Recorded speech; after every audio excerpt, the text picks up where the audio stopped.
My friends, I want to share with you a truth that changed my entire understanding of human potential.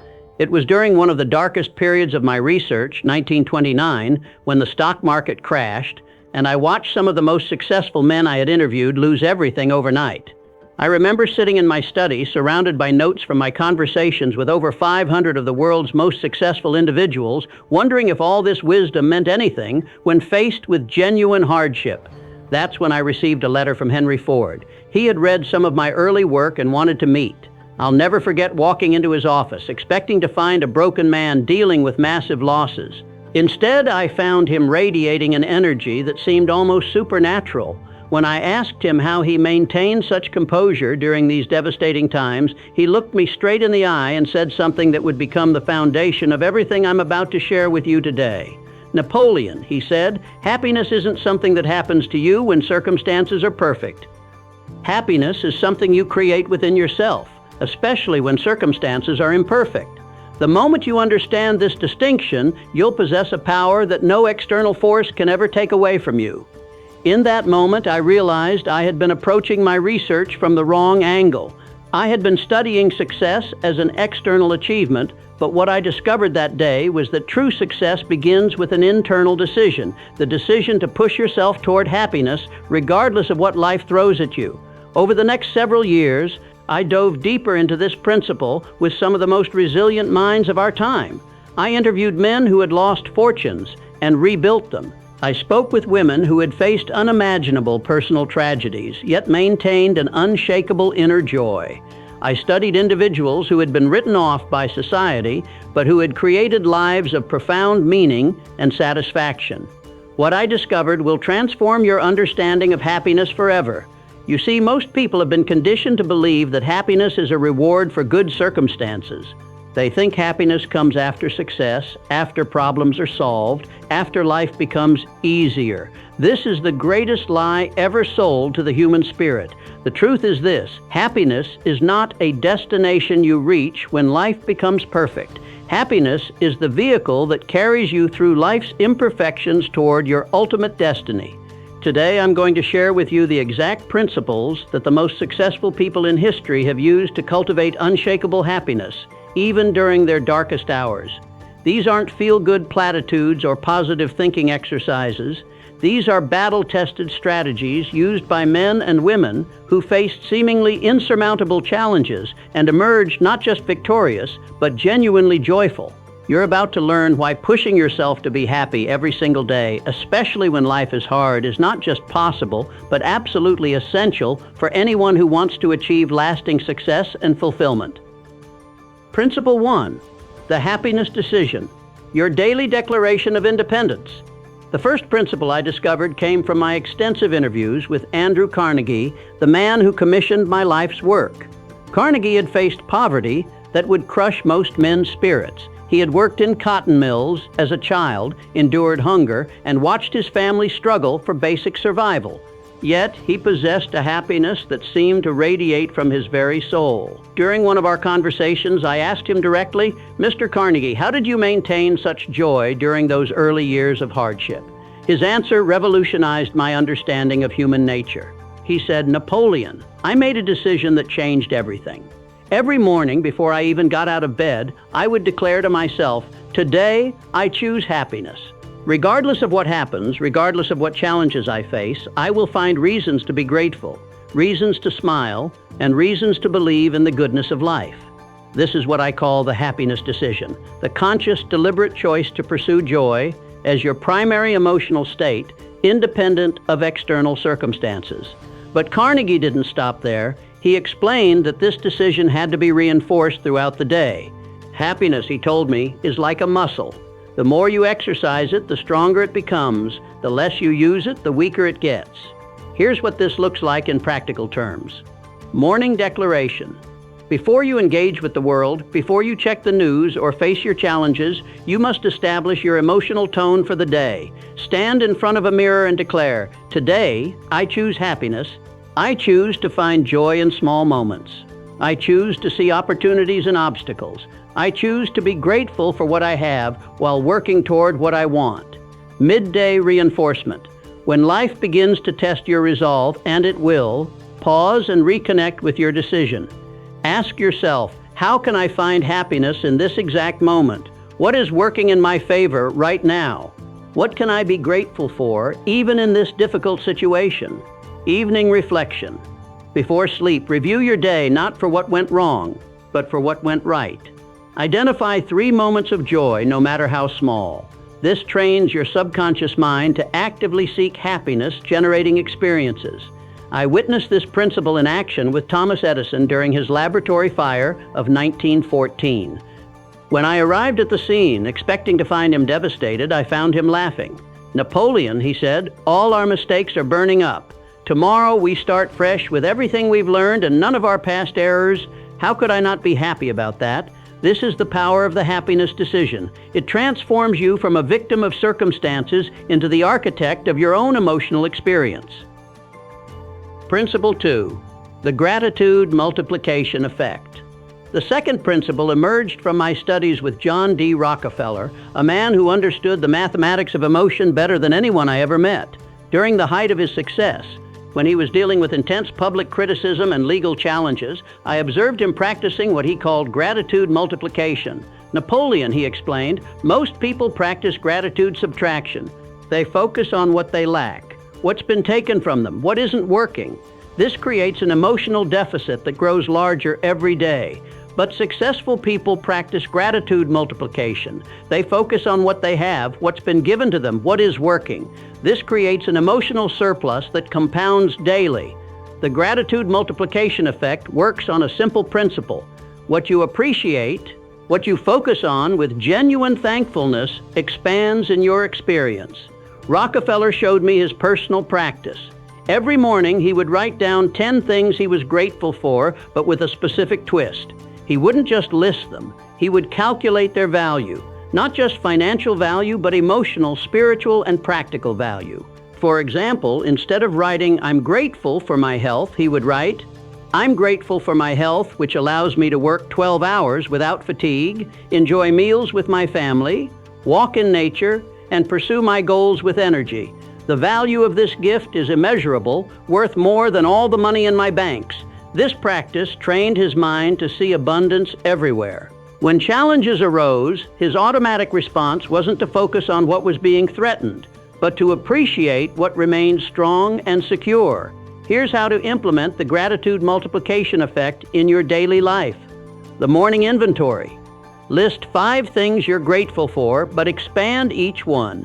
Don't just be grateful for your job. Be grateful for the skills it allows you to develop, the people you meet, the income it provides, the sense of purpose it gives you, and the opportunities it creates for growth. The challenge reframe. When facing difficulties, immediately ask, what is this situation teaching me that I can be grateful for? How is this challenge strengthening me? What opportunities is this creating that I might not see yet? The evening multiplication. Before bed, take one good thing that happened during the day and multiply it. If someone smiled at you, appreciate not just the smile, but the reminder that kindness exists, the connection between souls, the possibility for human warmth, and the fact that you were present enough to notice it. But most of all, that pleikemri, but you present enough to notice it. But most of all, the roles present to how to reeve to mutko. And Volame, I watched this principle transform the life of a young man named Dale Carnegie.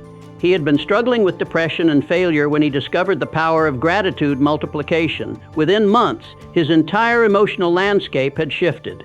He went on to become one of the most influential teachers of human relations in history, all because he learned to multiply gratitude instead of subtracting hope.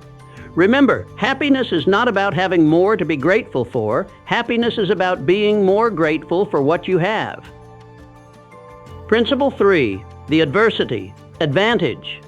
The third principle came from perhaps the most surprising source, a man who had lost everything multiple times, yet radiated more genuine joy than almost anyone I interviewed. His name was Charles M. Schwab, and he understood something about adversity that most people never discover. During one of our meetings, Schwab shared with me a revelation that would change my entire perspective on hardship. Napoleon, he said, most people see adversity as the enemy of happiness. They think suffering and joy cannot coexist. But I've discovered that adversity is actually happiness's greatest teacher and most powerful amplifier. He went on to explain what he called the adversity advantage, the principle that difficult times, when approached correctly, actually increase your capacity for genuine, lasting happiness. Think about it, Schwab continued. A muscle that has never been challenged remains weak. A character that has never been tested remains shallow. A happiness that has never been forged in the fire of adversity remains fragile. But a joy that has been chosen, cultivated, and maintained during dark times, that joy becomes unshakable. The adversity advantage operates on 3 levels. Level 1, contrast enhancement. Just as you cannot fully appreciate light without experiencing darkness, you cannot fully appreciate joy without experiencing sorrow. Adversity sharpens your sensitivity to happiness. The person who has known struggle appreciates simple pleasures with an intensity that the perpetually comfortable cannot understand. I saw this principle in action with Henry Ford during his early failures. Before he created the Ford Motor Company, he had failed twice in business. But these failures taught him to find joy in the smallest victories. A successful test drive, a day without mechanical problems, a single car sold. When success finally came, his capacity for happiness had been expanded by his previous struggles. Level 2, strength development. Every time you choose happiness in the face of adversity, you build what I call emotional resilience muscle. This muscle allows you to maintain your joy regardless of external circumstances. It's like developing immunity. Each challenge you overcome while maintaining your happiness makes you stronger for the next challenge. Level 3, purpose clarification. Adversity has a way of stripping away everything non-essential and revealing what truly matters. When you're forced to fight for your happiness, you discover what genuinely brings you joy versus what you thought should bring you joy. This clarity becomes a permanent advantage in your pursuit of authentic fulfillment. Here's how to activate the adversity advantage in your life. The challenge reframe protocol. When facing any difficulty, immediately ask 3 questions. How is this situation expanding my capacity for joy? What strength is this challenge helping me develop? What is this experience teaching me about what truly matters? The adversity appreciation practice. At the end of difficult days, write down 3 ways your challenges made you stronger, wiser, or more capable of appreciating good times. This trains your mind to see adversity as an ally rather than an enemy. The contrast celebration. During good times, consciously remember and appreciate how your past struggles make your current joys more meaningful. This prevents you from taking happiness for granted and deepens your appreciation for positive experiences. I remember visiting with John Wanamaker during a particularly challenging period in his business. Competition was fierce and profits were declining. Yet he seemed genuinely happy.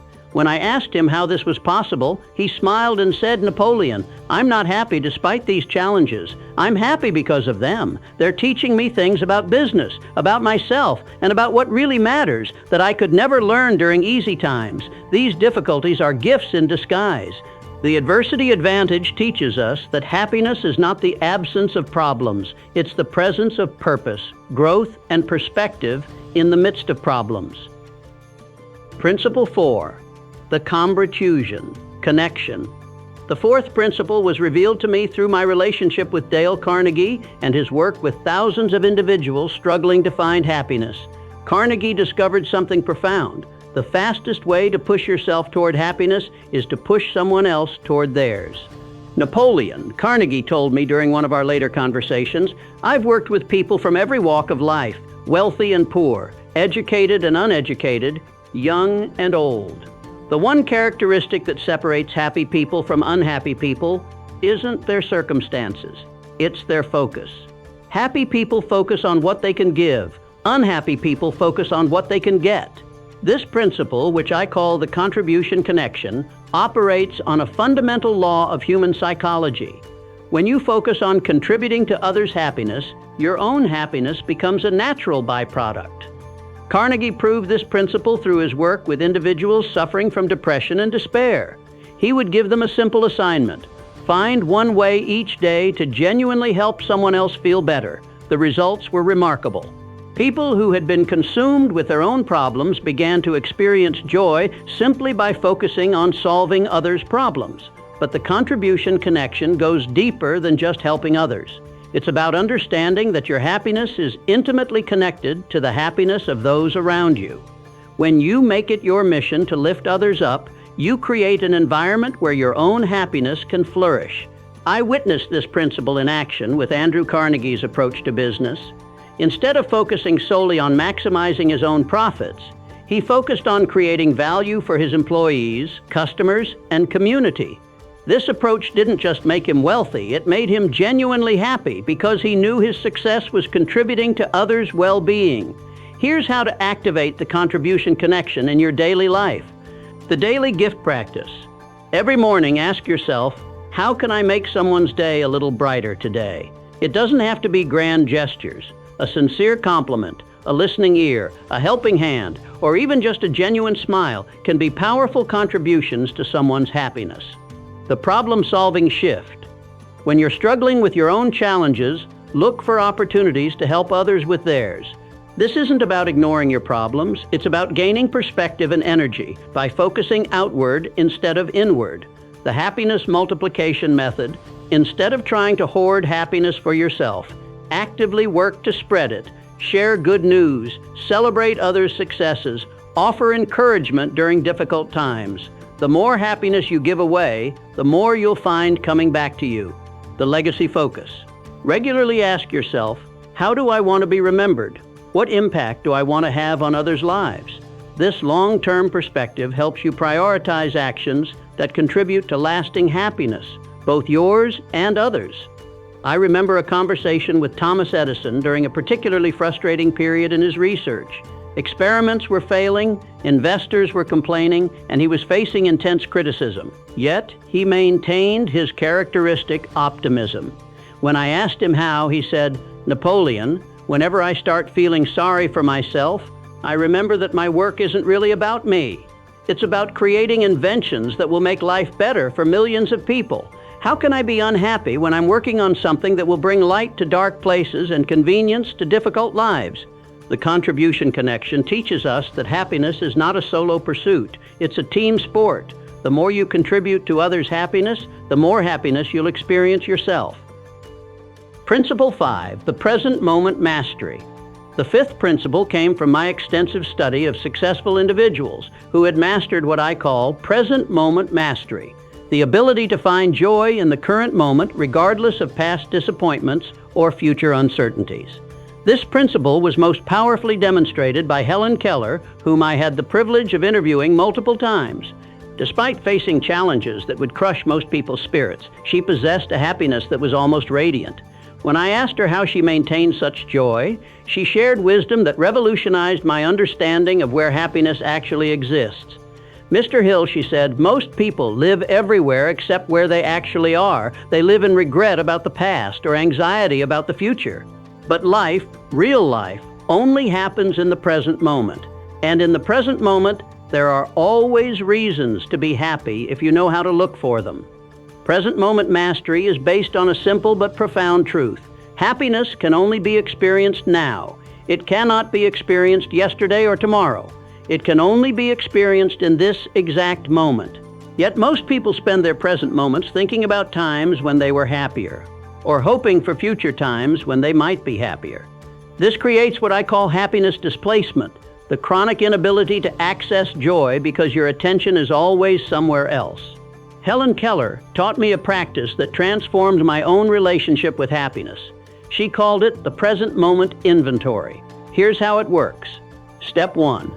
Sensory appreciation. Stop whatever you're doing and notice what you can experience right now through your senses. What can you see that brings you pleasure?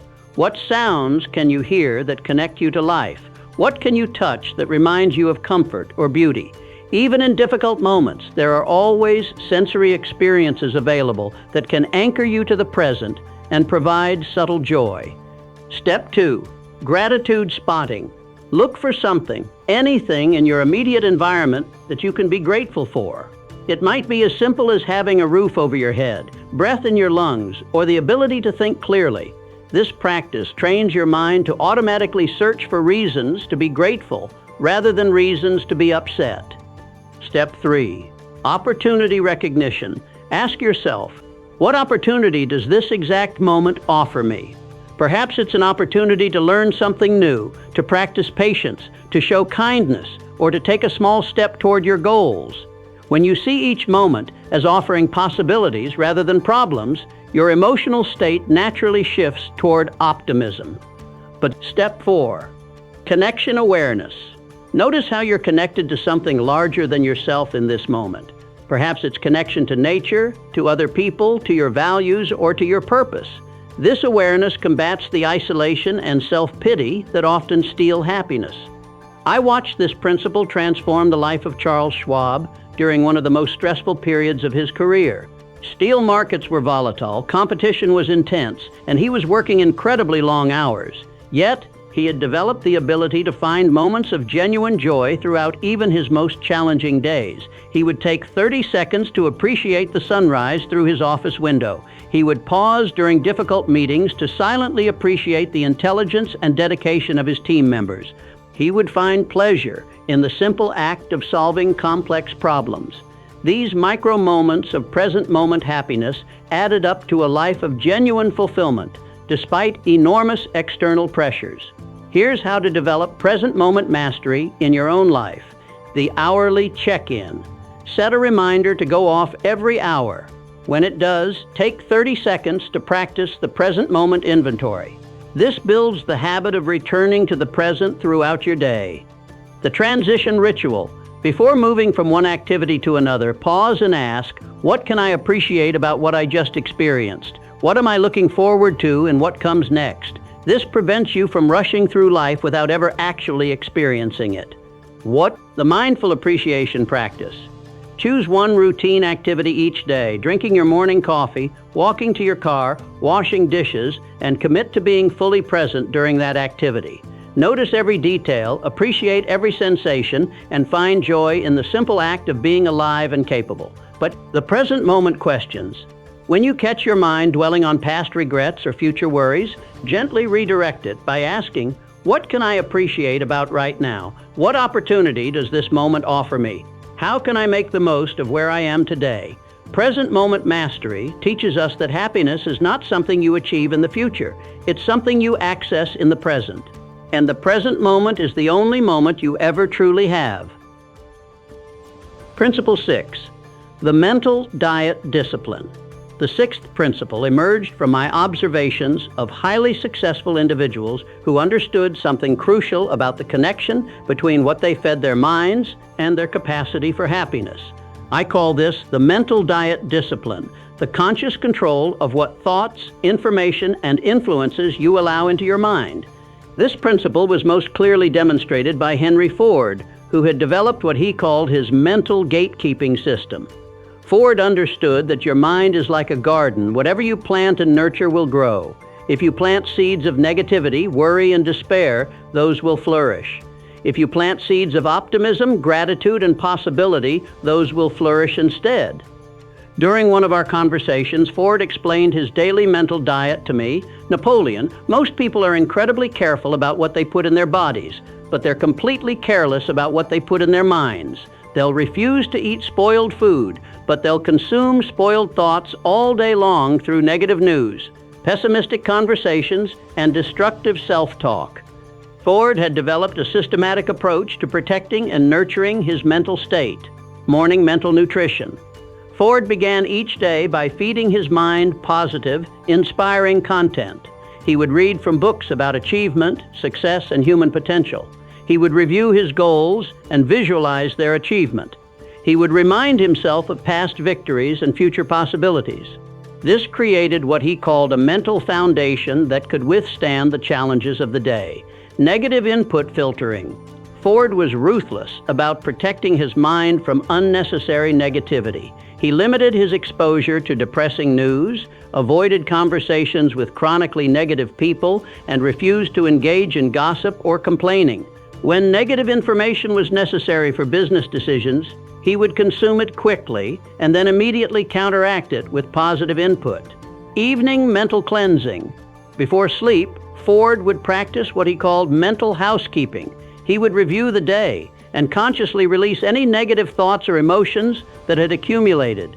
He would focus on lessons learned, progress made, and reasons for optimism about tomorrow. The mental diet discipline is based on a fundamental principle. You cannot control everything that happens to you, but you can control everything that happens in you. I witnessed the power of this principle during the Great Depression when I observed the stark difference between leaders who maintained their optimism and those who succumbed to despair. The leaders who thrived during this difficult period were not those who ignored reality, but those who carefully controlled their mental diet to maintain their capacity for creative thinking and positive action. Here's how to implement the mental diet discipline in your life. The 90-10 rule. Commit to consuming 90% positive, uplifting, educational content and limiting negative content to no more than 10% of your mental diet. This doesn't mean ignoring important information. It means being selective about how much negativity you allow into your consciousness. The morning mental meal. Just as you wouldn't start your day by eating garbage, don't start your day by consuming mental garbage. Begin each morning by feeding your mind something that inspires, educates, or motivates you. This could be reading from a book about personal development, listening to uplifting music, or reviewing your goals and dreams. The negative news limit. Set specific boundaries around news consumption. Perhaps you'll check the news once per day for 15 minutes maximum, focusing only on information that's actually useful for your life and decisions. Avoid the constant stream of negative updates that can poison your mental state without providing any real value. The social environment audit. Evaluate the people you spend time with regularly. Are they generally positive, growth-oriented individuals who inspire you to be better?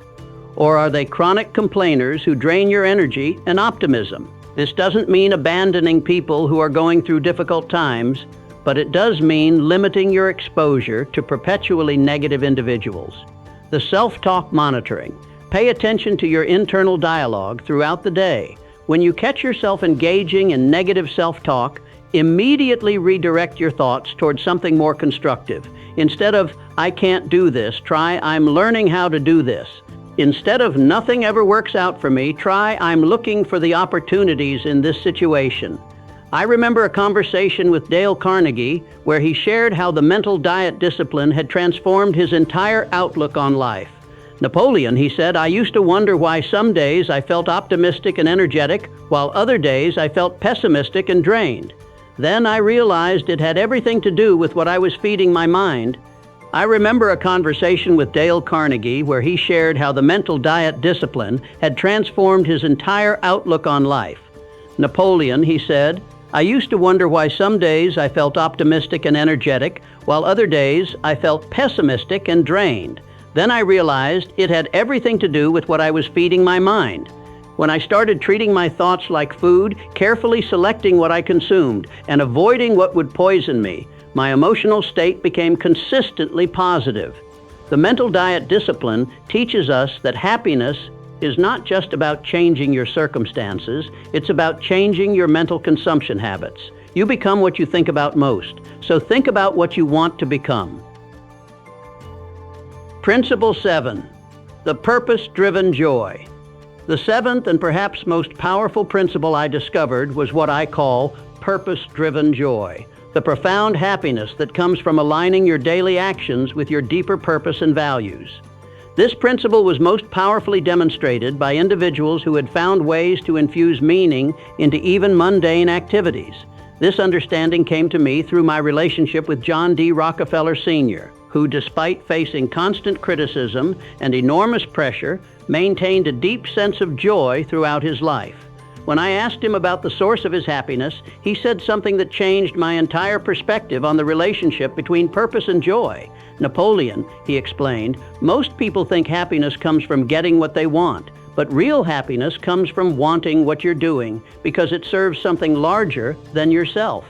When your daily actions are connected to a meaningful purpose, even difficult work becomes a source of deep satisfaction. Purpose-driven joy operates on the principle that humans are naturally designed to find fulfillment through meaningful contribution. When your actions serve a purpose that transcends your immediate personal interests, you tap into a source of energy and happiness that external circumstances cannot touch. Rockefeller showed me how he had learned to connect every aspect of his work to his larger purpose of creating value for society. When he was negotiating difficult business deals, he focused on how successful outcomes would create jobs and opportunities for others. When he was managing challenging employees, he focused on how his leadership could help them develop their potential. When he was dealing with criticism, he focused on how his work was creating foundations and institutions that would benefit future generations.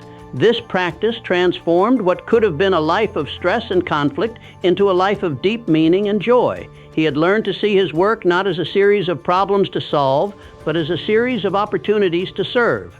I observed this same principle in action with Andrew Carnegie's approach to wealth building. Carnegie had discovered that when he focused on accumulating money for its own sake, the work felt empty and stressful. But when he focused on accumulating money as a tool to build libraries, schools, and institutions that would educate and uplift others, the same work became energizing and joyful. Here's how to activate purpose-driven joy in your own life. The daily purpose connection. At the beginning of each day, ask yourself, how can I connect today's activities to something meaningful? How can my work, my interactions, and my choices serve something larger than my immediate personal interests? This practice transforms routine activities into purposeful actions. The service perspective shift. Instead of asking, what can I get from this situation? Ask, what can I give to this situation? Ask, what can I give to this situation? Ask, what can I give to this situation? Ask, what can I give to this situation? This simple shift in perspective changes your entire emotional experience. When you're focused on giving, you naturally feel more energized and positive than when you're focused on getting. The legacy filter. Before making important decisions, ask yourself, if my children or grandchildren were watching, would they be proud of this choice? How does this action contribute to the kind of world I want to leave behind? This long-term perspective helps you choose actions that create lasting satisfaction rather than temporary pleasure. The values integration practice. Identify your core values, the principles that matter most to you. Then look for ways to express these values through your daily activities. If you value creativity, find ways to be creative in your work. If you value kindness, look for opportunities to show kindness throughout your day. When your actions align with your values, you experience what I call internal harmony, a deep sense of rightness and joy. The meaning-making exercise. At the end of each week, reflect on how your activities contributed to something meaningful. What problems did you help solve? What value did you create? How did you make someone's life a little better? This practice helps you recognize the purpose in your actions even when it's not immediately obvious. I remember a conversation with Thomas Edison during a period when his experiments were failing repeatedly. Instead of feeling discouraged, he seemed almost excited about each failure. When I asked him how he maintained such enthusiasm, he said, "Napoleon, I'm not just trying to create inventions for myself. I'm trying to create solutions that will make life better for millions of people. Every failure brings me one step closer to a breakthrough that could change the world. How could I not be happy about that?" Purpose-driven joy teaches us that happiness is not about achieving everything you want. It's about wanting what you're achieving because it serves something meaningful. When your actions are aligned with your deeper purpose, joy becomes a natural byproduct of living. Principle 8, the resilience routine. The 8th principle emerged from my study of individuals who had developed what I call the resilience routine, systematic daily practices that build emotional strength and maintain happiness even during extended periods of difficulty. This principle was most clearly demonstrated by Helen Keller, who had developed a daily routine that allowed her to maintain extraordinary joy despite facing challenges that would overwhelm most people. During one of our conversations, she shared with me the specific practices that had become the foundation of her emotional resilience. Mr. Hill, she explained, most people try to build happiness in the moment when they need it most during times of crisis or stress. But that's like trying to build a house during a hurricane. Real happiness, lasting happiness, must be built during calm times so it can withstand the storms. The resilience routine is based on the principle that emotional strength, like physical strength, must be developed through consistent practice. You cannot wait until you're in crisis to start building resilience. You must build it every day so it's available when you need it most. Helen Keller's routine included several elements that I later observed in other highly resilient individuals. Morning armor building. Each morning, Keller would spend time building what she called her emotional armor for the day. This included gratitude practice, positive visualization, and mental preparation for potential challenges. She would imagine herself responding to difficulties with grace, wisdom, and joy. This mental rehearsal prepared her to actually respond that way when challenges arose, but will bolden to destined enemy. Midday resilience reinforcement. During the middle of each day, Keller would take time to assess her emotional state and make adjustments if necessary. If she noticed stress, frustration, or discouragement creeping in, she would immediately implement specific practices to restore her emotional balance. Evening strength celebration. Before sleep, Keller would review the day and celebrate every moment when she had chosen resilience over reaction, joy over despair, or growth over giving up. This practice reinforced her resilient responses and made them more automatic over time. I witnessed the power of the resilience routine during my observations of John Wanamaker during a particularly challenging period in his business. Competition was intense, profits were declining, and he was facing serious financial pressures. Yet his daily routine kept him emotionally strong and optimistic. Here's how to develop your own resilience routine. The morning strength session, 15-20 minutes. Gratitude journaling. Write down 5 things you're grateful for, expanding on why each one matters to you. Positive visualization. Spend 5 minutes imagining yourself handling the day's challenges with confidence, creativity, and joy. Affirmation practice. Repeat positive statements about your capabilities, your worth, and your potential. Energy building. Engage in some form of physical movement to generate positive energy for the day. The midday reset. Emotional check-in. Ask yourself, how am I feeling right now? What do I need to adjust to maintain my emotional strength? Perspective renewal. Remind yourself of your larger purpose and long-term goals. Mini celebration. Acknowledge something positive that has happened during the first half of your day. Energy refresh. Take a few deep breaths, stretch, or step outside for fresh air. The evening strength review, 10-15 minutes. Resilience recognition. Identify moments during the day when you chose positive responses over negative ones. Learning extraction. Ask yourself, what did today teach me about myself, about life, or about what really matters? Tomorrow's intention. Set a positive intention for tomorrow based on what you learned today. Appreciation practice. Express gratitude for your ability to grow, learn, and maintain joy despite challenges. The weekly resilience audit. Review the week and identify patterns in your emotional responses. Celebrate areas where your resilience is growing stronger. Identify areas where you want to develop greater emotional strength. Adjust your routine based on what you're learning about yourself. I remember a conversation with Dale Carnegie where he explained how his daily resilience routine had completely transformed his relationship with stress and challenge.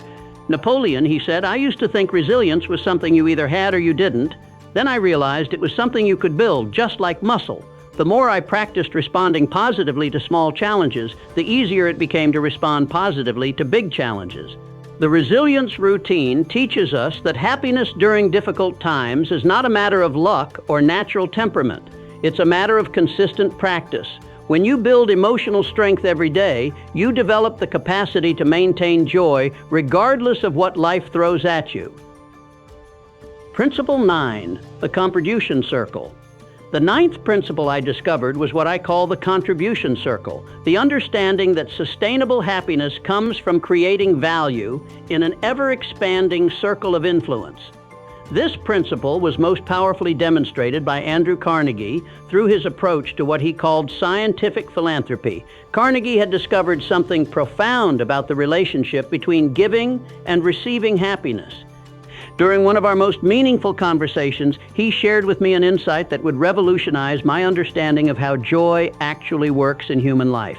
Napoleon, he said, most people think of happiness as something you accumulate for yourself, like money in a bank account. They believe that if they can just gather enough good experiences, achievements, and possessions, they'll finally be happy. But I've discovered the opposite is true. Happiness is like a flame. The more you share it, the brighter it burns. The more you give it away, the more you have. The contribution circle operates on the principle that true happiness is not a finite resource that diminishes when shared, but an infinite resource that multiplies when given freely. Carnegie showed me how he had systematically expanded his circle of contribution throughout his life. It started with contributing to his own family's welfare, then extended to his employees' development, then to his community's growth, and finally to society's advancement through education and cultural institutions. But the contribution circle is not just about grand philanthropic gestures. It's about understanding that every interaction you have is an opportunity to contribute something valuable to someone else's life, and that these contributions become the foundation of your own happiness. I witnessed this principle in action through my observations of Henry Ford's approach to business. Ford had discovered that when he focused solely on maximizing profits for himself, his work felt empty and stressful. But when he focused on creating value for his customers, employees, and society, the same work became deeply fulfilling. Ford explained it this way: Napoleon, when I'm designing a car, I'm not just thinking about how much money I can make. I'm thinking about families who will use this car to visit relatives, workers who will use it to get to better jobs, young people who will use it to explore the world. When I remember that my work contributes to all these human stories, how could I not be happy? Here's how to activate the contribution circle in your own life: the inner circle, self-contribution. The first circle begins with contributing to your own growth and well-being. This isn't selfish, it's essential. You cannot give what you don't have. By investing in your own development, health, and happiness, you create the foundation for contributing to others.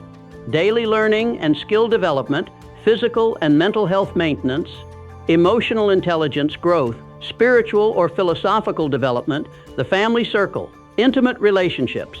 The second circle involves contributing to the happiness and growth of your closest relationships, family, friends, and loved ones. Being fully present during conversations, offering emotional support during difficult times, celebrating others' successes and achievements, creating positive memories and experiences together. The community circle, local impact. The third circle extends to your immediate community, neighbors, colleagues, local organizations, and causes. Volunteering time or skills for local causes, supporting local businesses and institutions, mentoring or teaching others in your field, participating in community building activities.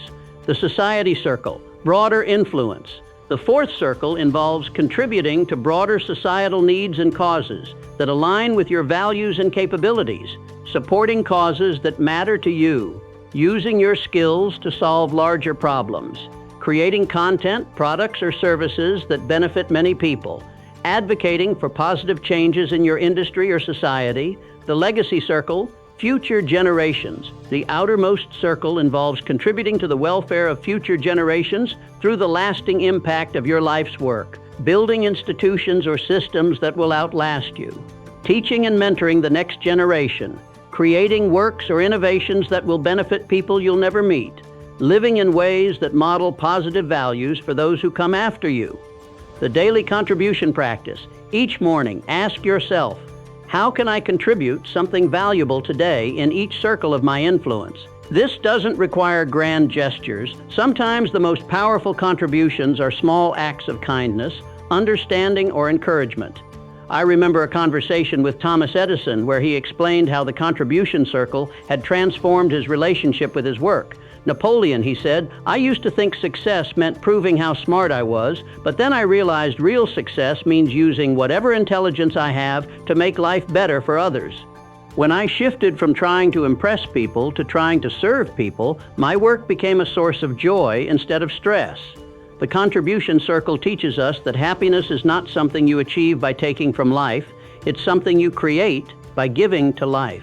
The more value you contribute to others, the more meaning and joy you'll experience yourself. Principle 10, the Faith Foundation. The 10th and final principle I want to share with you today is what I call the Faith Foundation, the unshakable belief that life is fundamentally working in your favor, even when circumstances suggest otherwise. This principle was most powerfully demonstrated by individuals who had developed what I call applied faith, not just religious faith, but practical faith in the ultimate goodness and purposefulness of existence. This principle came to me through my extensive conversations with individuals who had faced seemingly insurmountable challenges, yet maintained not just hope, but genuine joy. The most striking example was a woman named Mary McLeod Bethune, who had overcome poverty, discrimination, and countless obstacles to build one of the most successful educational institutions for African Americans. When I asked her how she maintained such radiant happiness despite facing so many barriers, she shared with me a perspective that would become central to my understanding of lasting joy. "Mr. Hill," she said, "most people's happiness depends on evidence. They're happy when they can see reasons to be happy. But real happiness depends on faith, the deep knowing that everything is working together for good, even when you can't see how." The Faith Foundation is based on the principle that your capacity for happiness is directly related to your ability to trust that life has meaning and purpose even during its most difficult moments. This doesn't mean blind optimism or denying reality. It means developing what I call intelligent faith, the reasoned confidence that challenges serve a purpose, that growth comes through struggle, and that your life has meaning within a larger design. I observed this principle in action with John D. Rockefeller during some of his most challenging periods. When facing intense public criticism and legal battles, Rockefeller maintained a deep sense of peace and even joy. When I asked him how this was possible, he explained his philosophy of faith-based living. Napoleon, he said, "I've learned to see every challenge as a classroom and every setback as a setup for something better." I don't always understand the lessons immediately, but I've developed absolute faith that there are lessons. This faith allows me to maintain my joy even when I can't see the bigger picture. Here's how to build your own faith foundation. The evidence collection practice. Start gathering evidence for the idea that life works in your favor. Keep a journal where you record times when apparent setbacks led to unexpected opportunities, moments when challenges taught you valuable lessons, instances when difficulties revealed your inner strength, examples of how problems ultimately contributed to your growth. This practice trains your mind to see patterns of purposefulness in your experience. The trust development exercise. Each morning, make a conscious decision to trust that whatever happens during the day will somehow serve your highest good. This doesn't mean being passive. It means approaching challenges with curiosity rather than resistance, asking, "How might this serve me?" instead of "Why is this happening to me?" The purpose assumption method. When facing difficulties, start with the assumption that there's a purpose you don't yet understand. Ask questions like, what might this challenge be preparing me for? How might this difficulty be developing qualities I need? What opportunities might emerge from this situation? How might this experience help me serve others better in the future? The faith affirmation practice. Develop personal affirmations that reinforce your faith in life's ultimate goodness. I trust that everything is working together for my highest good.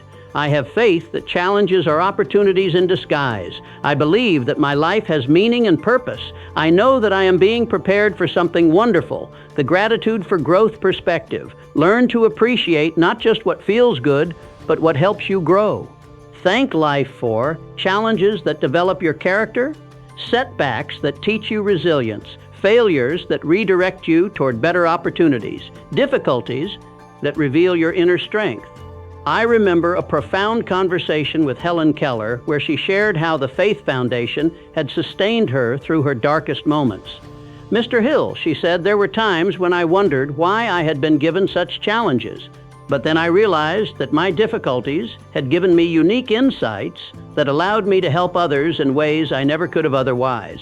I developed faith that my challenges were not punishments, but preparations for a purpose I couldn't yet see." The Faith Foundation teaches us that happiness is not dependent on having easy circumstances. It's dependent on having faith that all circumstances serve a meaningful purpose. When you trust that life is working in your favor, you can maintain joy even during its most challenging chapters. Now that I've shared these 10 principles with you, I want to address something crucial: how to integrate them into a coherent system that transforms your daily experience of life. These principles are not meant to be used in isolation. They work best when combined into what I call the happiness mastery system. The individuals I studied who demonstrated the most consistent happiness had learned to weave these principles together into their daily routines. They didn't just practice one or two of them occasionally. They had created lifestyles that incorporated all of them systematically. Here's how to integrate all 10 principles into your daily life. The morning integration, 20-30 minutes. Start with the happiness decision. Practice gratitude. Multiplication. Engage in morning mental nutrition. Build your resilience armor. Connect your day to purpose. Affirm your faith foundation. The midday integration, 10-15 minutes. Practice present moment mastery. Look for contribution opportunities. Apply the adversity advantage to any challenges. Reset your resilience if needed. The evening integration, 15-20 minutes. Review your contribution circle impact. Celebrate your resilience choices. Practice evening. Mental diet cleansing. Express gratitude for growth and challenges. Reconnect with your faith foundation, the weekly integration. Assess your progress in all 10 principles. Identify which principles need more attention. Celebrate growth and improvement. Adjust your practices based on what you're learning. Remember, the goal is not perfection, it's progress. Start with the principles that resonate most strongly with you, then gradually incorporate others as they become natural habits. My friends, we've journeyed together through the most powerful principles I've discovered for pushing yourself to be happy every day, even when life is hard.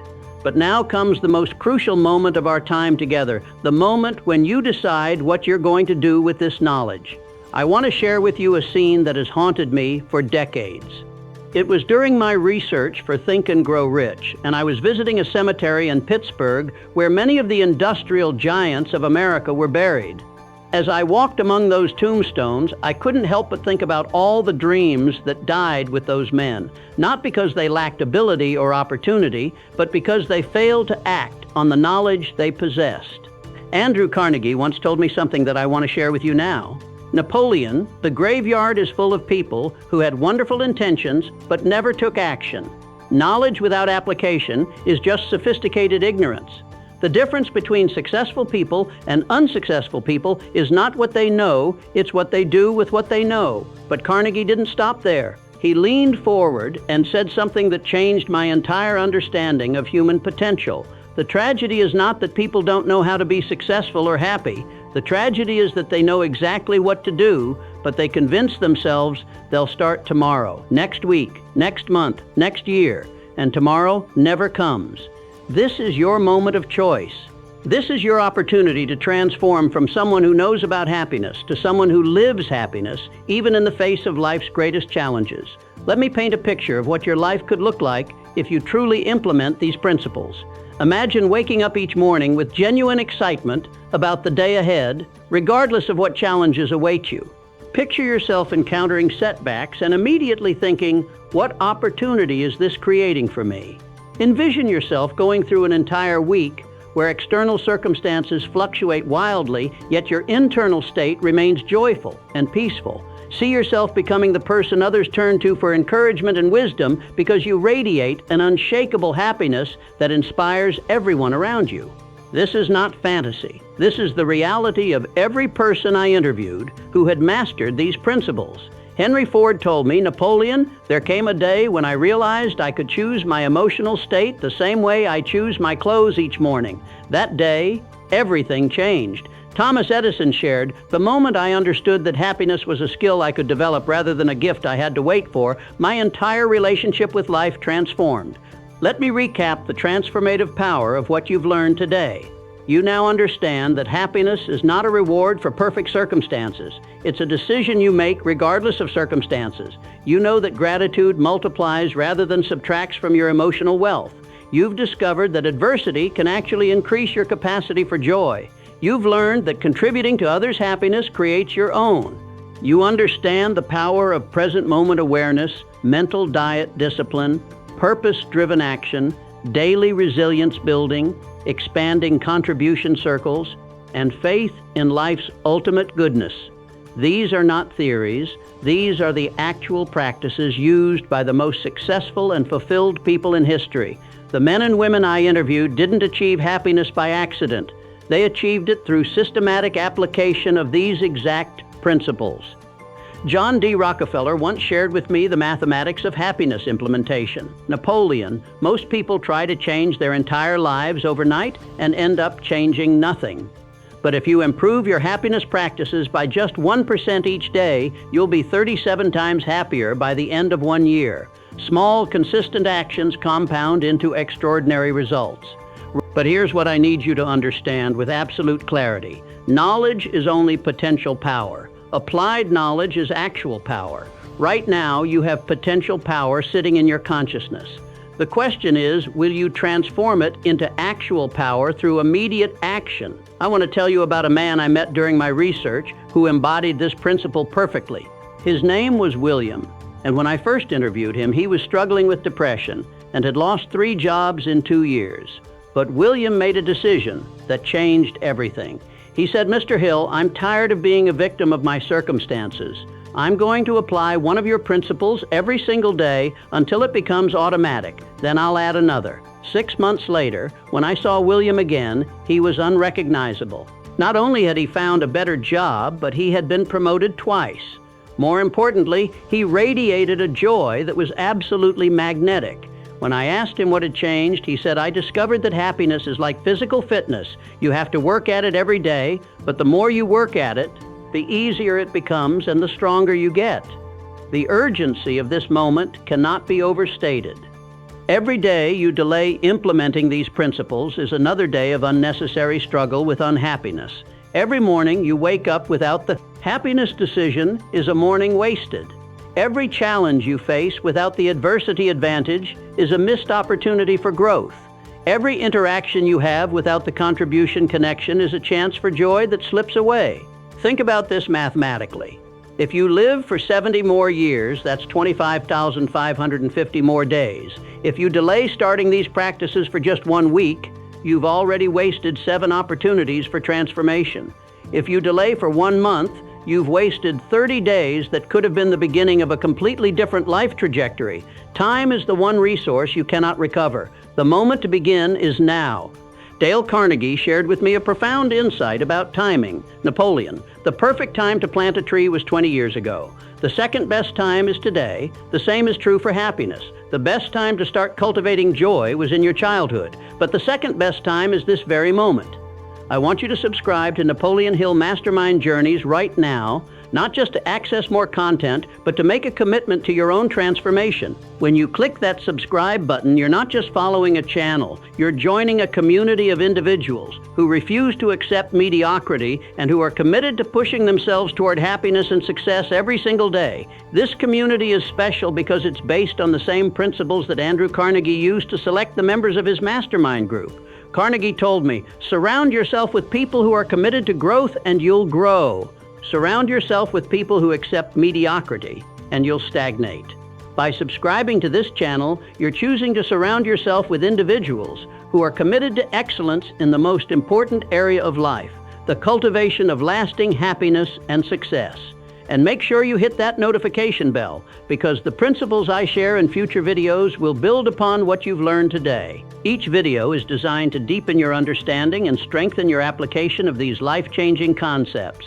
This is not entertainment. This is education for the most important subject in the world: how to create a life of lasting happiness and meaningful success. I'm going to share with you my personal curriculum for the Napoleon Hill Mastermind Journeys community. In upcoming videos, you'll learn advanced techniques for each of the 10 principles we've discussed today. You'll discover how to handle specific challenges like financial stress, relationship conflicts, career setbacks, and health issues using these happiness principles. You'll see real-life case studies of modern individuals who have transformed their lives using these exact methods. Most importantly, you'll become part of an ongoing mastermind where your questions, challenges, and successes help shape the content and create a learning environment that accelerates everyone's growth.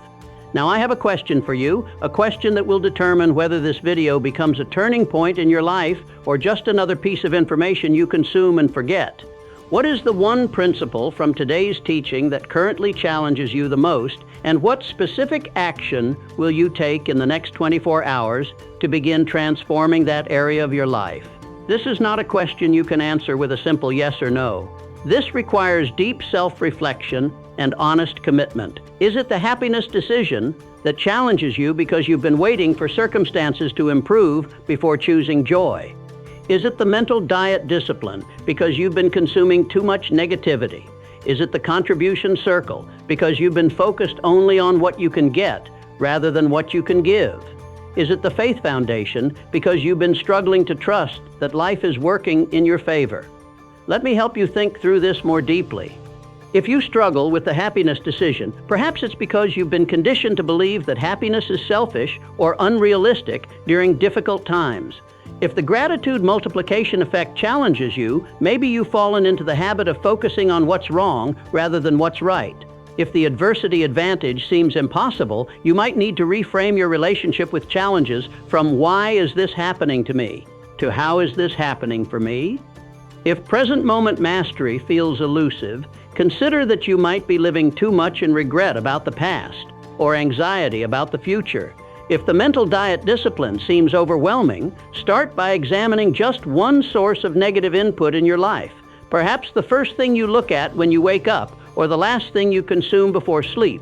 If purpose-driven joy feels out of reach, ask yourself what small action you could take today that serves something larger than your immediate personal interests. If the resilience routine seems like too much work, remember that it takes the same amount of energy to develop positive habits as negative ones. You're already expending the energy, so why not direct it toward growth? If the contribution circle challenges you, start by looking for one tiny way to make someone's day slightly better. If the faith foundation feels difficult, begin by collecting evidence of times when apparent setbacks led to unexpected opportunities in your past. Whatever principle challenges you most is exactly where your greatest opportunity for growth lies. I want you to take a moment right now, not later, not tomorrow, but right now, and write in the comments below what specific action you're committing to take in the next 24 hours. Don't just think about it, write it down. There's power in making your commitment public. When you declare your intention to this community, you create accountability that will help you follow through. But I want you to be specific in your commitment. Don't just write, "I'll be more grateful." Instead, write, "Tomorrow morning, I will write down 5 specific things I'm grateful for and explain why each one matters to me." Don't just say, "I'll be happier." Instead say, "For the next 24 hours, every time I notice myself complaining or focusing on what's wrong, I will immediately shift my attention to what's working in my life." The specificity of your commitment determines the likelihood of your follow-through. Vague intentions lead to vague results. Specific commitments lead to specific transformations. And I want you to share this video with someone in your life who needs to hear this message. Perhaps it's a friend who's been struggling with depression. Maybe it's a family member who's been overwhelmed by challenges. It could be a colleague who's been stressed and unhappy at work. When you share this wisdom, you activate the contribution connection principle immediately. You begin creating happiness by helping others access happiness. But here's what most people don't understand about sharing wisdom. When you teach something, you learn it more deeply. When you explain these principles to someone else, you strengthen your own understanding and commitment. When you become a source of inspiration for others, you become more inspired yourself. Charles Schwab told me, "Napoleon, I discovered that the best way to master any principle is to teach it to someone else." When you share what you're learning, you're forced to clarify your own understanding, and you create accountability for yourself to live what you're teaching. Here's what I challenge you to do starting tomorrow morning. Choose just one of the 10 principles we've discussed today and commit to practicing it every single day for the next 30 days. Not all 10 principles, just one. Master that one principle until it becomes automatic, then add another. Why 30 days? Because research has shown that it takes approximately 21 to 66 days to form a new habit, with 30 days being a powerful milestone for most people. More importantly, 30 days gives you enough time to experience real results while being short enough that your commitment doesn't feel overwhelming. Here's exactly how to structure your 30-day transformation challenge. Days 1 through 7, foundation building. Focus purely on establishing the new habit, without worrying about perfection. If you choose the happiness decision, simply practice making the conscious choice each morning, even if you don't feel it yet. Days 8-14, consistency development, work on making your practice more consistent and natural. You'll start to notice moments when the principle comes to mind automatically. Days 15-21, deepening integration. Begin to see how this one principle affects other areas of your life. You'll notice increased ease and genuine shifts in your emotional state. Days 22-30, mastery preparation. Experience the compound effect of consistent practice. The principle will start to feel natural, and you'll be ready to add another layer to your happiness mastery system. This is your choice between mediocrity and mastery, between drifting through life, hoping for happiness, and deliberately creating happiness regardless of circumstances. I want to share with you what Thomas Edison told me about the difference between dreamers and achievers. Napoleon, dreamers think about what they want to happen. Achievers decide what they're going to make happen and then take the first step immediately. The distance between dreaming and achieving is measured not in miles, but in the speed of your first action. The great industrialists and leaders I interviewed all shared one common characteristic. They understood that success in any area of life requires the courage to begin and the persistence to continue. They didn't wait for perfect conditions. They created perfect responses to imperfect conditions. Henry Ford told me, "I never waited for the perfect car design before I started building cars. I started with what I knew and improved as I went." The same principle applies to happiness. You don't wait until you understand everything perfectly before you start practicing joy. John D. Rockefeller shared a similar insight. "The best business decisions I ever made were based on incomplete information, but I made them quickly and then adjusted as I learned more." Happiness works the same way. You start where you are with what you know, and you get better as you practice. You have everything you need right now to begin transforming your relationship with happiness. You don't need more information, you need more application. You don't need better circumstances, you need better responses to current circumstances. You don't need a different life, you need a different approach to the life you have. Let me address the excuses I know some of you are already formulating. "I don't have time for these practices." The truth is, these practices don't require additional time, they require redirected attention. It takes no extra time to choose gratitude over complaint, contribution over consumption, or presence over distraction. "My circumstances are too difficult right now." This is exactly when these principles are most powerful. Easy times don't require happiness skills, difficult times do. The people I interviewed who demonstrated the greatest joy were often those who had faced the greatest challenges. "I've tried positive thinking before and it didn't work." These aren't positive thinking exercises, these are practical life skills based on the actual methods used by the most successful people in history.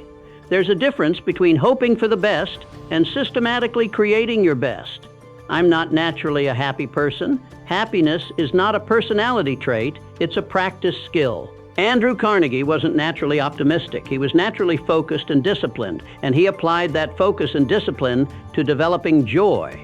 As I close, I want to leave you with one of my most cherished insights, an insight that has sustained me through my own darkest moments and has transformed the lives of millions of people around the world. Happiness is not something that happens to you, it's something that happens through you. When you make the decision to push yourself toward joy every single day, especially when life is hard, you become a force of light in a world that desperately needs what you have to offer. But this insight goes deeper than personal transformation. When you master the art of creating happiness regardless of circumstances, you become a beacon of hope for everyone around you. You demonstrate that joy is possible, even in an imperfect world.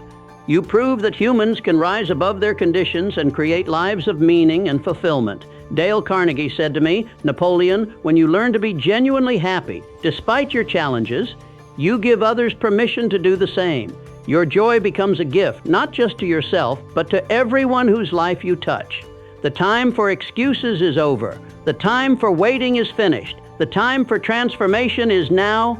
But I want you to understand something crucial. This moment right now is not just about your individual happiness. It's about your contribution to the collective elevation of human consciousness. Every person who chooses joy over despair, gratitude over complaint, and contribution over consumption raises the standard for what's possible for all of us. All of us. You have the opportunity to be part of a movement a mastermind of individuals who refuse to accept that unhappiness is inevitable, who understand that circumstances don't determine character, and who are committed to proving that lasting joy is not only possible, but practical. Subscribe to Napoleon Hill Mastermind Journeys, hit that notification bell, answer the question in the comments, share this video with someone who needs it, and most importantly, take that first action in the next 24 hours. Your future self is counting on the decision you make right now. Make it a decision that creates happiness, builds character, and serves the highest good of all concerned. But more than that, your family is counting on you. Your friends are counting on you. Your community is counting on you.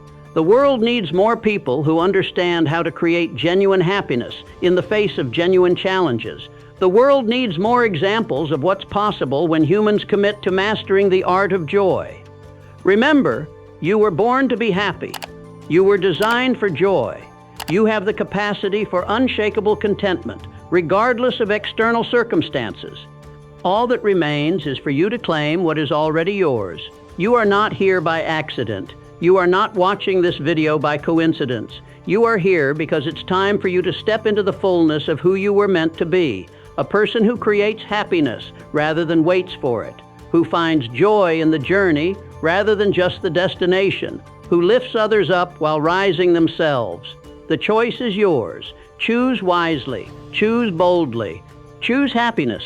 Thank you for joining me on this mastermind journey. Now go forth and push yourself to be happy every day, even when life is hard. Remember, your happiness is not just about you. It's about everyone whose life you'll touch when you become a living example of what's possible. Your friend in success and happiness, Napoleon Hill.